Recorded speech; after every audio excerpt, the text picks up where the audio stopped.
Hello students, I am your mathematics teacher Chan Thakur, Government Senior Secondary School GB. Today's our video is about mathematics class 9th and the topic is Introduction to Euclid's Geometry. Today we will discuss the part 3 of the exercise 5.1.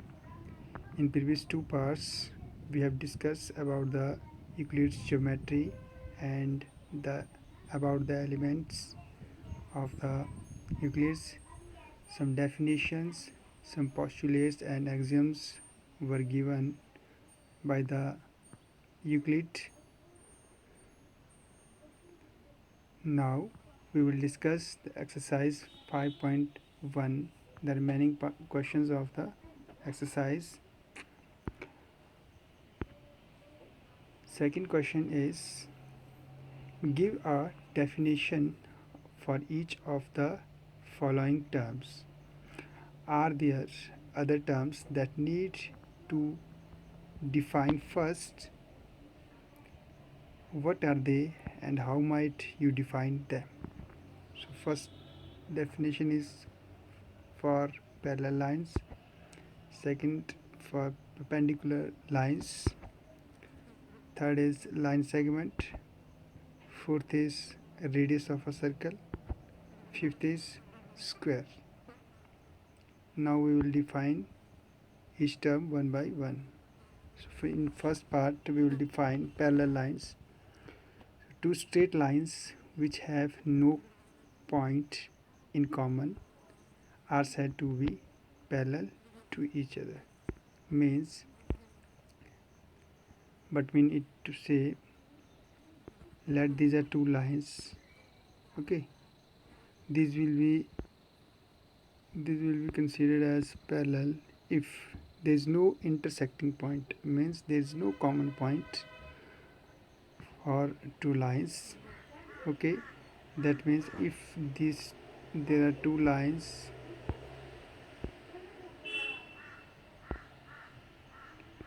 which are crossing each other at a point, okay, these are not called parallel.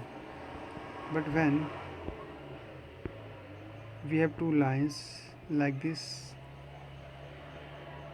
which are equidistant from each other, means two lines are said to be parallel to each other when these are equidistant from each and every point of the line is equidistant from other line, okay.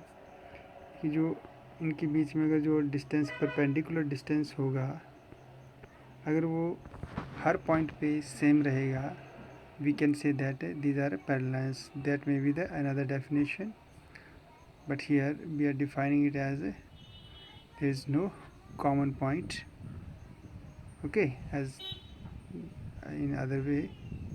Now next is, so here we come across with two new things, that is straight line and a point, okay. Now we will define these two terms. So first is, so point and straight line will have to be defined first. Point, what is point? A point is that which has no part. Second is, a line is breadthless length, but we have to define straight line, okay. This is the definition of a line. So line is a breadthless length. Now we will define the straight line. So a straight line is a line which lies evenly with the points on itself, ठीक है. Straight line कैसी है? एक ऐसी line है जिसके ऊपर बहुत सारे पॉइंट समाहित होते हैं. इस तरह से इसको डिफाइन हम करेंगे. So second definition is for perpendicular lines. If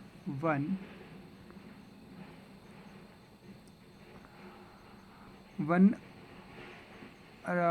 along two parallel lines is turned, okay. So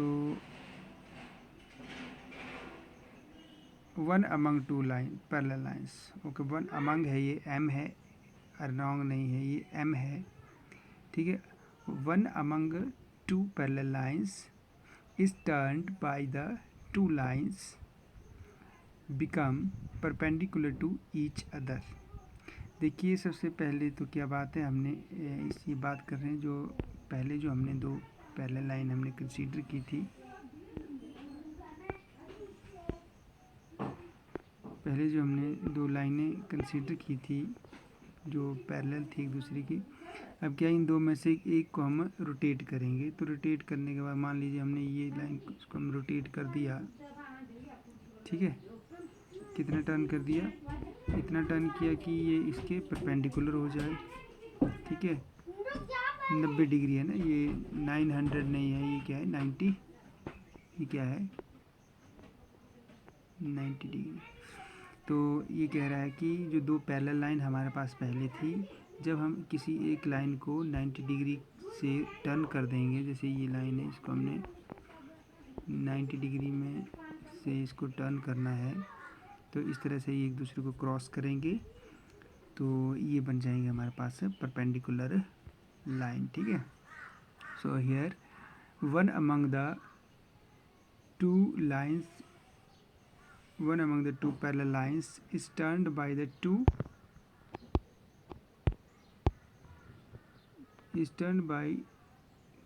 lines become perpendicular to each other. Parallel lines has been defined before. Rotation through 90 degree needs further defined rotation may be assumed as a intuition, therefore cannot be used, ठीक है। कहने का अर्थ है, जो definition है इसकी main वो है कि if one among the two parallel lines is turn bye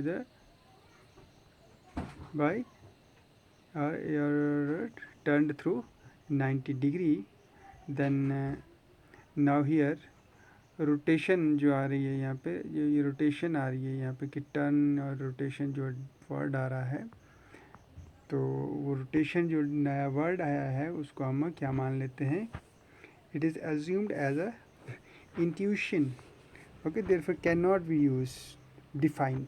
सो इसको हम डिफाइन नहीं करेंगे, ठीक है। रोटेशन वर्ड को जो नया वर्ड हमारे पास आ रहा है, तो सिंपली जो इसकी डेफिनेशन है इसको लिखेंगे हम। Next is line segment. Okay, line segment की बात हमने अभी अभी की थी कि लाइन सेगमेंट क्या था, a line with two and points is a line segment. Okay, जैसे मान लो अगर एक लाइन है इस तरह से, उसके दो एंड पॉइंट है, मान लो एक पॉइंट एंड पॉइंट ए है, दूसरा एंड पॉइंट बी है, तो इसमें हम एरो नहीं लगाएंगे। तो इस तरह के जो लाइन को हम लाइन सेगमेंट कहते हैं, जिसके जो वेल डिफाइंड एंड पॉइंट्स होते हैं, जैसे यहाँ पे ए और बी है। After that, next definition is radius of a circle, the line segment with one endpoint at the center and the other at any point on the circle. Okay, radius क्या है, मान लीजिए ये सेंटर है, ये मान लीजिए सेंटर है, तो एक एंड पॉइंट उसका सेंटर होगा और दूसरा एंड पॉइंट कहाँ पे होगा, other end point is a point that is on the circumference of the circle, okay, या ऑन द सर्कल भी कहते हैं इसको, जो इसकी सरकम यानी कि बाउंड्री पर जो पॉइंट होता है उसको हम क्या कहते हैं, ऑन सर्कल। ओके, जो अंदर होता है, जैसे सी है उसको इनसाइड द सर्कल कहते हैं, और इस लाइन के सर्कल की जो लाइन है ना, बाउंड्री है, उसके बाहर अगर पॉइंट होगा तो आउटसाइड द सर्कल कहते हैं, तो उसको ऑन सर्कल कहते हैं। तो जो सर्कल के ऊपर कोई भी पॉइंट है, मान लो यहाँ है, यहाँ है, तो उन पॉइंट की जो दूरी होती है, डिस्टेंस होगा कहाँ से, सेंटर पॉइंट से या सेंटर ऑफ द सर्कल से, तो उसको क्या कहेंगे हम, रेडियस कहेंगे। तो यहाँ पे जो नई टर्म आ रही है, सेंटर आ रही है, ठीक है, और पॉइंट आ रही है, तो पॉइंट तो हमने पहले ही डिफाइन कर लिया है, तो यहाँ पर मेन क्या है, सेंटर है। तो सेंटर सेंटर की अगर बात करें, सेंटर में be defined as a point inside the circle. तो सेंटर क्या है? एक ऐसा पॉइंट है जो सर्कल के अंदर हो। कैसा? Which is at the same distance from all points on the circle, जो सर्कल के ऊपर जितने भी पॉइंट हैं उनसे बराबर दूरी पर होना चाहिए। ऐसा पॉइंट है पर अंदर है, किसके? सर्कल के अंदर होना चाहिए। ठीक है जी। अब जो नेक्स्ट हमारे पास है डेफिनेशन, वो है स्क्वायर की। ठीक है जी। स्क्वायर की बात करेंगे। इट इज़ क्वाड्रिलेटरल, क्वाड्रिलेटरल 4 भुजाओं वाली कोई भी आकृति। अ क्वाड्रिलेटरल विद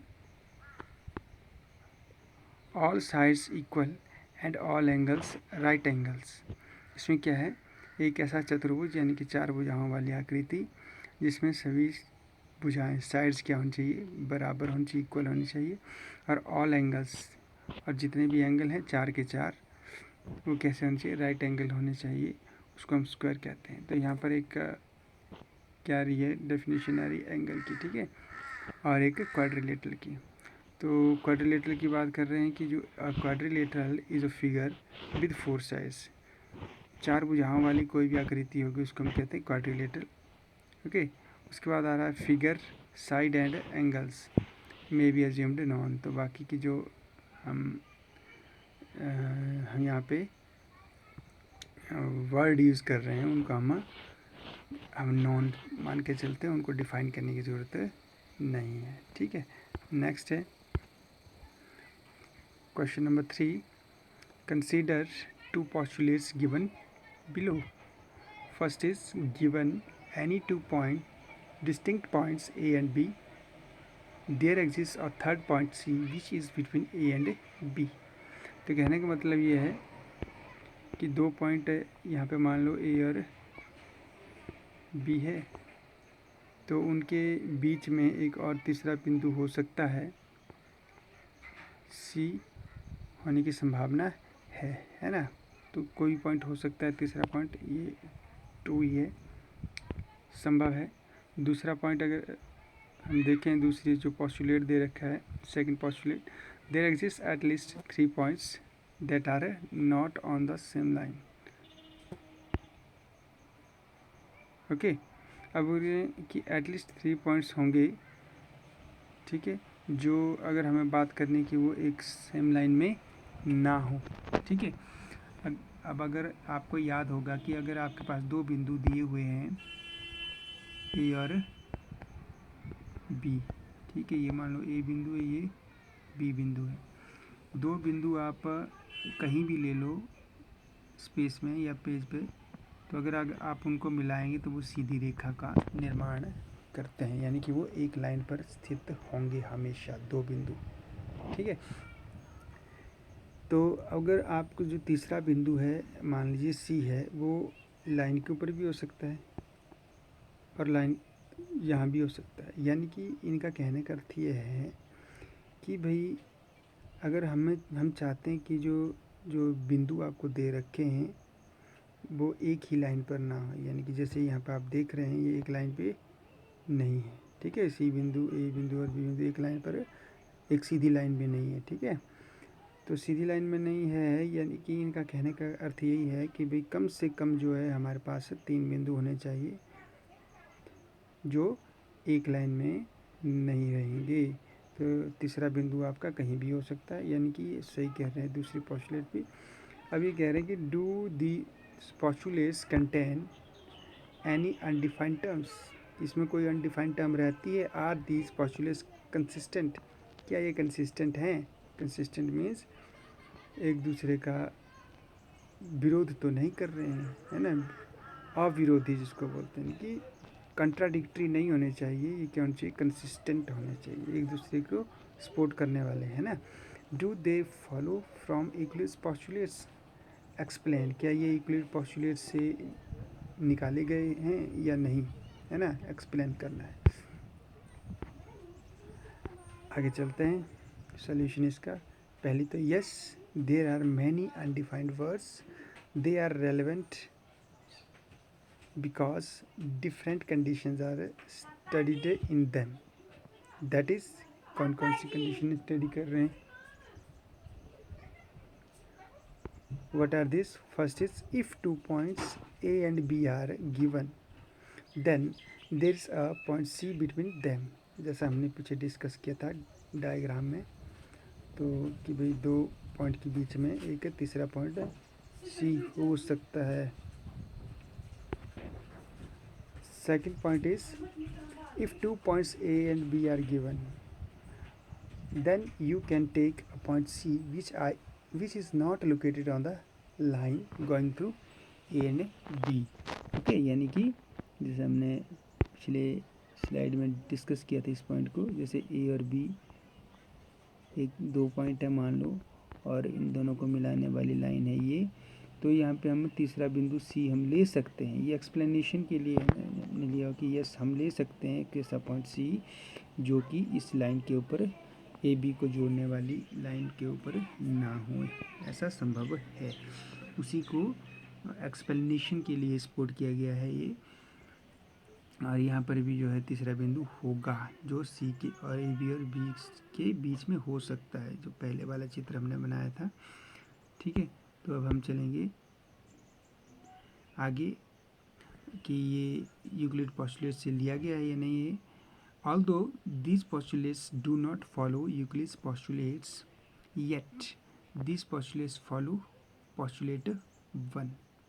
ओके, कहने का मतलब है कि ये यूक्लिड पोस्टुलेट में नहीं है, हालांकि ये दोनों पोस्टुलेट, लेकिन इन दोनों में जो है जो पहला पोस्टुलेट है यूक्लिड का उसको ये फॉलो करते हैं.